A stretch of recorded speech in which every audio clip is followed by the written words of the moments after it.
Hello and welcome everybody to another episode of the Independent Podcast. My name is Fernando Garcia and I'm here with Magdalena Grace. Magdalena is a transformational microdosing coach and plant medicine advocate. Magdalena, thank you so much for being on my podcast here. And hopefully, did I say everything right in terms of your title? Yes, you did. Sometimes I even say I'm a plant medicine woman. However, I'll explain why I love the word advocate here as we talk. Perfect. Well, tell me a little bit about your background. I always like to get an idea of where'd you grow up, who you were growing up, how you got to this position of where you're at, and to becoming a coach and plant medicine advocate. Yeah. Oh my gosh. Well, it's been a journey. Let me tell you, many lifetimes in a lot of ways. But I grew up on a farm in Iowa, which I think already got me to the point of understanding nature and my love for the farm that I grew up on, and just Mother Earth, and getting in the dirt and pulling out the weeds and helping out on the farm. I had lots of chores. And at the same time, I also was raised by a single dad. And so it was a very interesting childhood that I'll come back to later. I had probably one of the more traumatic childhoods in my community. Grew up in a small town, but my mom was a schizophrenic. And so she left me literally from day one. I was born in a mental institution hospital and taken from her. So my abandonment stuff started at a very young age. And I went on, however, in spite of that, to become, a straight A student, went to college, student athlete, full ride, small college in Iowa. Yeah. Nothing like big time, but it was beautiful to be able to come out into my 20s. And I got into sales right away. And I loved sales because it also reminds me of farming, going back to planting seeds, building relationships, all of that kind of stuff. So I was very fortunate. I made like 6 figures in my first year in selling real estate, but I was also very much into fitness, having been a student athlete. So I landed in coaching, like actually at age 21. I was a running coach. I had become a marathoner and really fast, and was on a racing team. And so I was in this space of coaching right then and there. And I loved it so much. It was one of those things where it was more a hobby. And I recognized, I don't care if I get paid for this. This is amazing. So to keep a really long, circuitous path story short, because I got out of real estate when the recession happened. And I actually lost everything. I had 3 real estate related businesses. And at that time, it actually inspired some of the trauma from my childhood, and I didn't even know it. So I went on this path. I decided to go into full-time health and fitness, became a mom, became a wife. All of that was a lot because, again, I didn't really have the best examples of marriage, and I didn't even have a mom, as a kid. And so that all led me down a dark night of the soul path, we'll just say. And even though I spent about 17 years total coaching health and fitness, it was more body-mind stuff. It was about eating, nutrition, kitchen cleanouts, grocery store tours. And I got all that, but I was really stuck in my head and really more, as I would say, more sales focused, masculine dominant focus, go, do, because I feel like our society really promotes that, right? More consumerism, more of everything. And when the pandemic hit in 2020, I was really dead inside. I was making tons of money as a sales coach. By that time, I had gotten out of the health and fitness industry, and my marriage was falling apart. My health was falling apart because I became a binge drinking workaholic, sucked into social media hours of every day, and not working out, not taking care of myself, putting everybody else first, being all things to all people. So you see where I'm going with this. Right. I hit my own version of rock bottom at the end of 2020. I had lost both my parents, my brother, back to back. I had lost a lot of friends to suicide and addiction, and I never processed their grief. I never took time to heal and to really take time to put my oxygen mask on. So it caught up to me. And at that point, someone said, hey, you've tried psychotherapy, you've tried grief counseling, you know all of the things, you got to do something different. You got to get into your heart space. You got to heal that trauma. You got to heal that grief. And the only thing that I think really ultimately could work for me with where I was at was deep dive plant medicine with psilocybin, ayahuasca, Ayahuasca. I never, partook in anything that wasn't plant-based medicine, Right. like no LSD. I've worked with sassafras a little bit, but ultimately I came back to my truth. I could remember who I truly am. I went under with the medicine. It, shuts off the mind, got me into my body. And sure enough, after about 50 deep dives, a little extreme. Wow. I don't recommend that for anyone, but I really went all in. I spent multiple 5 figures to save my life and to release the trauma, to understand it, to forgive it, to really cry. I cried oceans of tears because I had become so numb. I wasn't even crying, in 2020. And so it brought me back to more balanced feminine, masculine energies, more love, more compassion, more heart centered. And then to honestly forgive a lot of myself and a lot of people in my life from my childhood that I never forgave and was always kind of holding on to pain and resentment. And so the plants spoke to me as I went through that path, helped my husband as well. And we decided now that it's becoming more accepted and more open and out there. And I really remembered who I truly am, which is a mind, body, spirit healer, to help people align the body and the mind, but also have a spiritual connection with themselves, whatever that means. For them. And then also with the medicine. So I wanted to be out there as a light worker, as a healer, as a teacher, and an advocate, because I've also seen a lot of, I'm just going to say it, really bad, unsafe ceremonies and experiences with, so-called shamans and a lot of people that'll go fly to Costa Rica or South America and have terrifying traumatic experiences. And so I want to also advocate for the safety and the sacredness of the medicine. So now I am a microdosing coach, and with my background, I've coached 10,000 people in health and fitness and daily habits and change. These are not magic pills or lotions and potions that you just consume and go about your day. There's a way to do it in a almost ceremonial healing way that can help you in all facets of your life. And so I'm just really excited to share. Awesome. Now explain what is microdosing?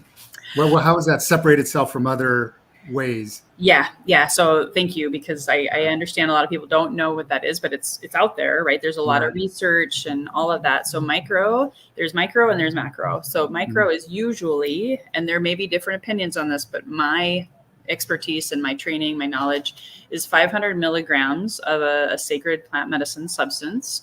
It could also be, in fact, I have some right here, and this is a legal tincture bottle. So you can also use drops. It's like an herbal tincture, and I work with both, but they're small doses to really just open your heart and work with your body, work with your mind to slowly, incrementally become part of a daily habit that usually after 3 to 6 months, in a perfect world, you'll have lasting results. And then macro dosing is usually a super duper high therapeutic dose that's helping you be like laying down in a safe setting, of course, only. I don't believe in recreational use at all, but working with a guide to kind of guide you through a 4 to 5 to 6 hour experience. Whereas the microdosing is, you can function fully and you don't go on a trip. Yeah. Nice. What, when do you, is plant-based medicine, is it something that, because, when I talk to it about with other people have never done it, or obviously there are people who are very hesitant. They hear plant-based, they think hippie drugs, they have all these prejudices or misconceptions about it. Understandable. Yeah. But you kind of know, I think this person could really benefit from it. They're just not there yet. Would you say that the plant almost needs to call you, in a sense that there almost has to be a calling internally for you to go after it or to seek it, I guess you can say? 110%. I love how you said that, because, the most important things in life, I believe, are seeking you even and you don't know it. Like I didn't know it. It's not something that you do casually. It's not something, oh, hey, my buddy's doing it, so I guess I think I'll go, I don't want to miss out, FOMO, right? It's not like right. at all. And it's not for everyone. You really got to be mentally, physically, spiritually committed, because it's going to change your life, and it could bring something up that was repressed that could awaken so much trauma and so much pain that, again, if you don't do it with support, it can be really, really scary. There's a great documentary I'll recommend before I forget called The Wisdom of Trauma by Gabor Mate. He with that, and then there's a book, How to Change Your Mind, that talks about the true history of, and again, I don't like psychedelics because that's like what you said. You notice I said plant medicine. Right. Yes. A reason, because as soon as someone says here's psychedelic, they think 60s and getting high and flower children and woohoo, not. And I'm a hippie in a past life, so I'm totally down with that. So, yeah. But I'm not down with the recreational prejudgments that you talk about. So people have got to do the research, and if they're feeling curious, make sure they really are feeling called, because it's not something that is a hobby or just a fly by night thing to try out. Now, are there also people who are maybe under certain prescription medications that should stay away from plant medicine before? I mean, like if they're on some kind of psychotic kind of, I don't know the exact term, but are there people out there that should say, hey, maybe you should wean off that first before you start looking into plant medicines? Yeah, and that's why I also came into the picture, because a lot of people are doing the medicines that probably shouldn't, because if you're on any SSRIs, which is basically those antidepressants and anxiety meds that are inhibiting the serotonin receptors inside, or if they're on, definitely like psychotic drugs or anything like that, if there's schizophrenia, bipolar disorder, and they definitely could not do ayahuasca, for example, and there's certain medicines they can't do. However, there are certain medicines that they probably could really benefit from, again, with the proper guidance. I turn away people with those kind of experiences. However, if they're on some basic antidepressants and anxiety meds, because of my background, having coached 10,000 people, I can coach them and prepare their body, help them get off of those medications, and then get them into the plant medicine space. Because if they have those, they sort of deaden the gut brain, and they can block the medicine, or they could have some kind of intense trip, if you will, and be even worse off for it as opposed to better. Wow. What are there any? Have you seen any outside of somebody's healthy, doesn't take any of those SSRIs? Have you ever experienced or seen somebody who's had bad side effects from plant medicine? Is it something that, if somebody was to come to you and say, what are the side effects, or what should I be worried about? I'm healthy, I don't take any medications. Should I potentially be worried about anything? Well, that's a great question. I'm going to give you a broad view answer and then kind of come back to why I say it's not for everyone. Number one, if you go and sit with someone and they don't offer up any integration support, integration has got to be a part of the process. Number one, I don't care how healthy you are, you shouldn't sign up for that ceremony. Same thing with microdosing. It can be scary. You can have anxiety attack. You can have something come up, and if you don't have the tools or the guide or the support, don't do it. You could become worse before you come better. I have had terrifying experiences because I was sitting with people who weren't really setting up a safe space. And even when I started microdosing, I didn't have a coach or a guide, and I had a terrifying experience. So I stopped, and I'm only on a thyroid medication, but there was so much that I didn't understand or know, because we come from a pharmaceutical society, right? Popping your pills every day. Or the reason I left the fitness industry is everyone's just looking for a magic pill or a quick fix, right? A shake, a lotion potion where they can lose 10 pounds yesterday. You see what I mean? Yeah. So this is not a shortcut. This is not a just one and done. You got to have support, whether it's a counselor, whether it's an integration coach like me. You're also going to have to work with that body. The central nervous system gets really impacted during a ceremony. And even with microdosing, there can be a detox effect. There can be some stuff that comes up that if you're not also following proper nutrition protocols and working with your gut brain, you could have some diarrhea, loose stools. You could have some purging that you're like, whoa, I don't know what this is all about. And usually it's actually a good sign if you've ever done a detox or a cleanse. Those kinds of things you got to be aware of. But again, if you do it thoughtfully, if you do it for the right reasons, and you have a guide, a mentor, or a teacher, or support, or counselor, it's like the best therapy. Like they say, one deep dive can help you. It's like worth 200 hours of psychotherapy. I had one client who did just 2 deep dives with us, and she had the biggest breakthrough that she's been working on for decades with her father wound. And now she's off her antidepressants. She's not addicted to alcohol anymore. She's completely fine and doesn't need to do another ceremony unless, of course, maybe she has other goals in mind. So again, that's all very important stuff to really be ready for whatever is unveiled as well. If you're not ready mentally or emotionally, I wouldn't do it. Nice. You bring something up a lot where you're talking about your gut.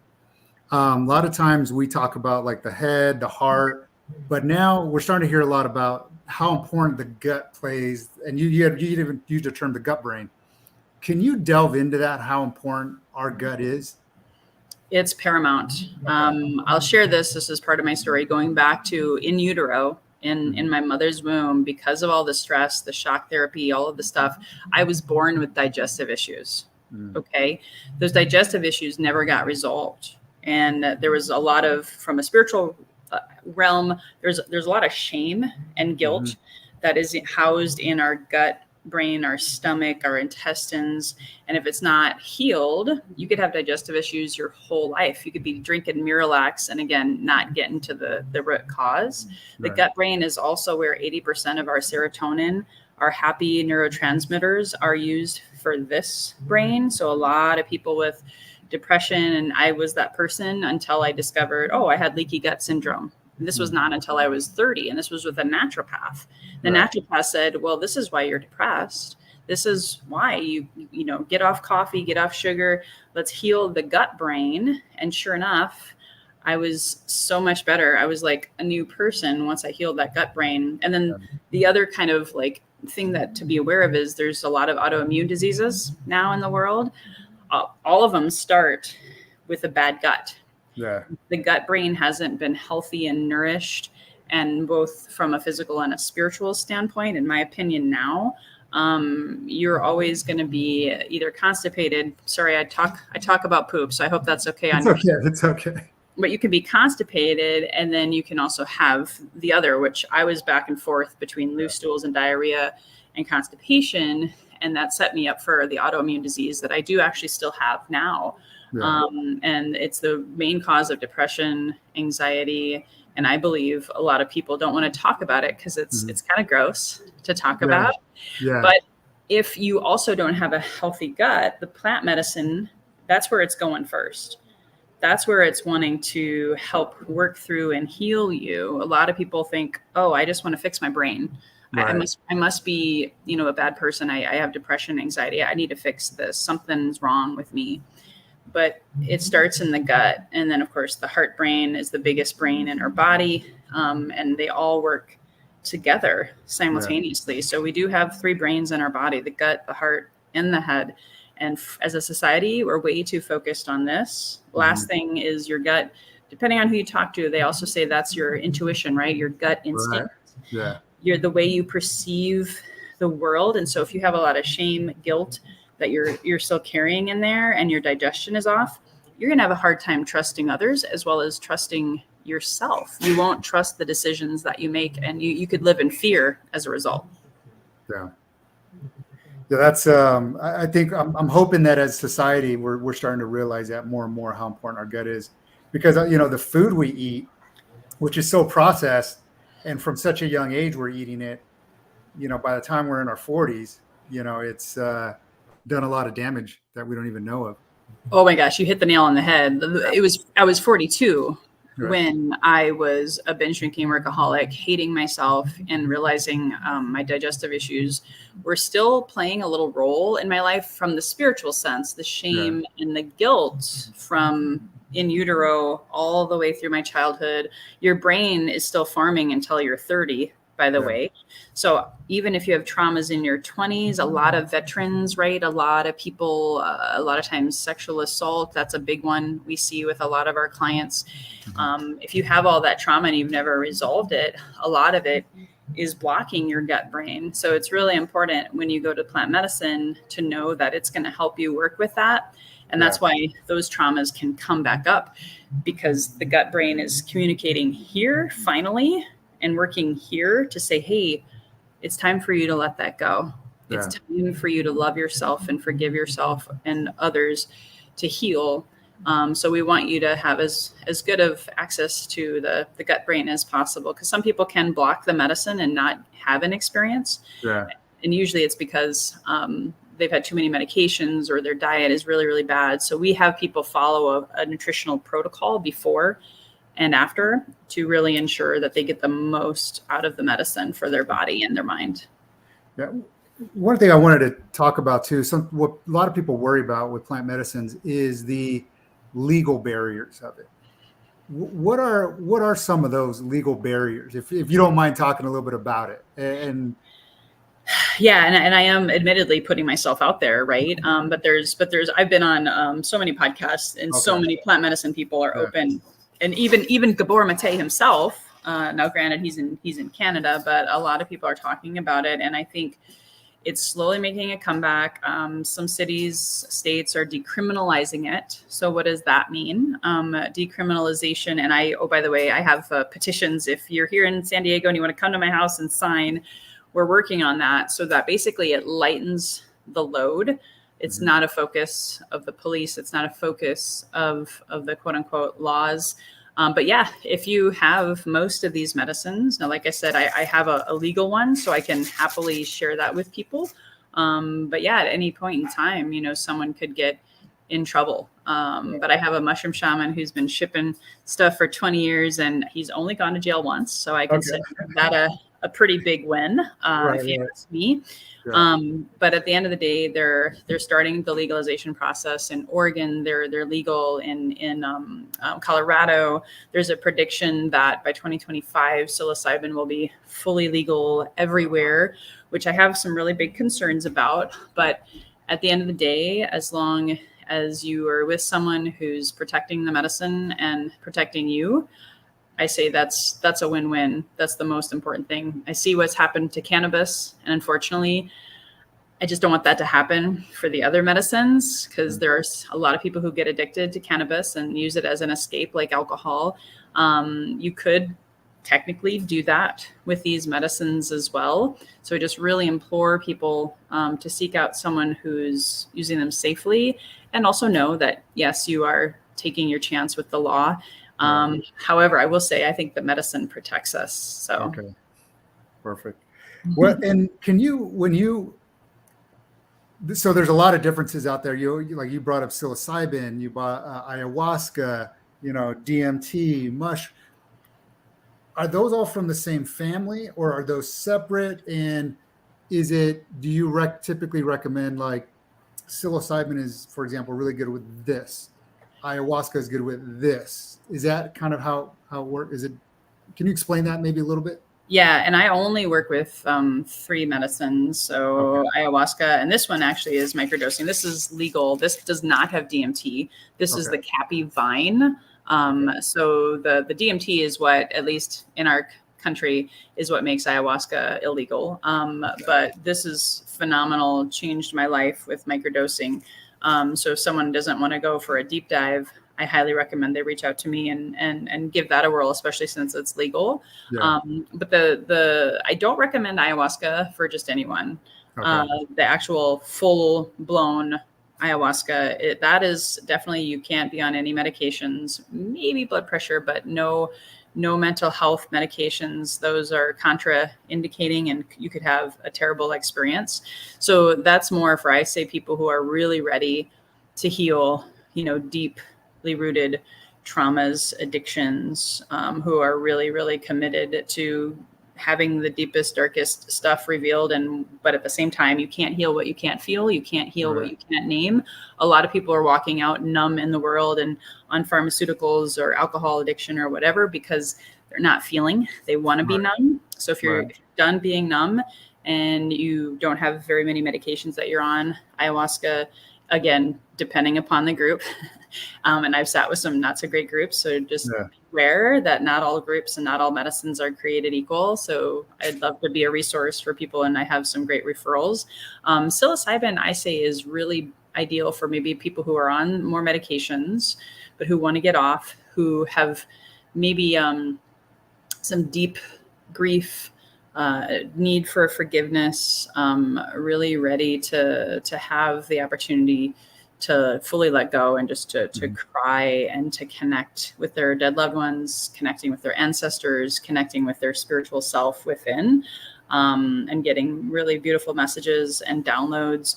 I mean, either one could go, those two could go either way. Is just, I think the mushrooms, also known as psilocybin, they're there to be, I think, more, how do I say this, more open, more friendly for most people to just get real deep healing for grief, trauma.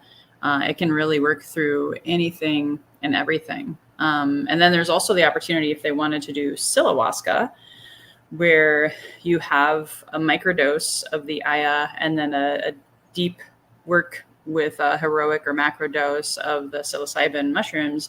And that is actually my favorite, because you get the heart softening of the feminine energy of the aya, with the deep going under work of the mushrooms. And the mushrooms are really, I think, they both work on the gut brain a lot, but sometimes if you're with ayahuasca, you're going to be throwing up. If you don't like throwing up, then mushrooms are also probably better for you to consider. So those are the main ones that I'm recommending and that I'm experienced with. Nice.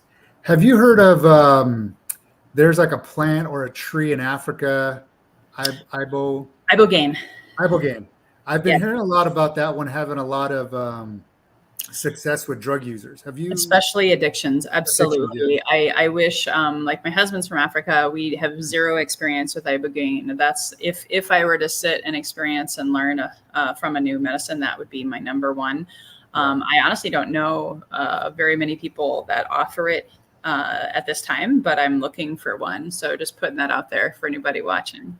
All right, perfect. And what is it about, when I think about plant medicines, I mean, to me, it's almost just a no-brainer, in terms of like fixing a lot of the ills in the world. Maybe not all of them, but it could really have a fundamental shift, in our society, especially Western and American culture. Yeah. What to you are like the biggest barrier? Like, why isn't it, it's starting to come up, people are starting to be more open, but is there something out there that you go, man, this is what's really hindering it from really taking off? And should it take off? I don't know. Should it? I know, gosh, because part of me, I'm going to answer that last part. Should it take off? Part of me is it's too soon. We do got to have more light workers, more healers, more teachers really committed to the safety and the sacredness of this medicine. Because I don't, again, agree with big pharma or the FDA approving it and trying to monetize it or doing what they did with the cannabis industry. Because we are a society that's addicted to quick fixes and to escapes. And so it's kind of a chicken or the egg, situation, because I want to help more people heal, come back to their truth, come back to their personal sovereignty, instead of being victims to their circumstances or looking outside themselves for their answers. That's what the medicine did for me. Really, really shed me of a lot of that codependency of our society, our culture, in my marriage, all sorts of stuff. Right. So it's a really hard one to know the divine timing of it, because I think there's also a karmic situation here. These medicines are sacred. They're millions or billions of years old, again, depending on what you believe or who you believe and all of that kind of stuff. They have so much wisdom to teach us, but I'm afraid if they're abused and turned into, I know a lot of scientists are doing all these studies and they're like changing the molecules and they're creating these pills and creating these new potions. And I'm like, stop, please, just stop. They're perfect as they are. This is not a money scheme. This is not a big pharma, how can I monetize it scheme. That's my biggest concern, because then people could get really, really hurt. I've seen people do ceremony, and this is third degree of separation, but someone would go to ceremony and then they would go and commit suicide. Wow. Because they didn't have the proper support and guidance. Again, this is not a supplement protocol, guys. This is not anything that's just for mental health. This is first and foremost a spiritual health thing. And we have proof and evidence that the Vatican, the churches, a lot of organizations, when Richard Nixon shut things down, it wasn't just because of the hippie high. It was actually because they saw, as government and institutions, we can't control people anymore because they're coming back to their personal true sovereignty. And that's a big deal. So that's why all of those reasons, I'm just kind of like cautiously optimistic, but just holding on to my seat and my hat and just being of service in the way that I'm of service, and hoping and praying that they don't screw it up and destroy the medicines and destroy people along the way. Yeah. Well, awesome. Magdalena, I'm going to be wrapping it up here, and I really appreciate you coming on to my podcast and talking to people about this plant medicine, because, I like to look at things, my podcast talks a lot about politics, issues going on. And I want, and, I call it the independent because I look at things from not right or left, but from just a common sense, independent perspective. I really think, psychedelic, and I'm going to change my words. Plant medicine is not for everybody, but it can definitely, if it's calling you, for anybody listening, if it is calling you, please reach out to Magdalena. I will have her information out there for you. And she'll definitely help you through everything. And I hope that more and more people are looking outside of pharmaceuticals and looking at plant-based medicine. And Magdalena, is there, how would most people contact you, reach out to you? And if there's any last words you'd like to say before the podcast ends? Oh, thank you so much. And just to support you, just so you know, I mean, I specialize in plant medicine. So my medicines are from plants, whereas there's a lot of psychedelics that are LSD or they're made in a lab that they're not plant-based. So just so you know, that's my specialty are those plants-based medicines. So you can find me on my podcast is Healthy and Wealthy and Wise. It is a plant medicine focused podcast with Magdalena Grace. I'm also on YouTube. I'll make sure you have my link and Instagram, as well as I have a Facebook community for my podcast that's got over 1,200 people in it. And then I have a website I'll give you. It's Microdosing for Health. It has free classes, free education every month to really inform you, again, in the safety of these medicines and my experience. And every time I'm learning something new, I'm putting it out in webinar format and then repurposing it in YouTube. And I also have a free gift for you on that site as well. Awesome. Thank you so much. Magdalena, once again, thank you for coming on my podcast, and I wish you the best of luck. I will be in contact with you. I think I'm going to take advantage of some of your services as well. So, so thank you, Magdalena, and we'll be talking shortly. Sounds beautiful. Thank you. Thank you. Have a great rest of your day.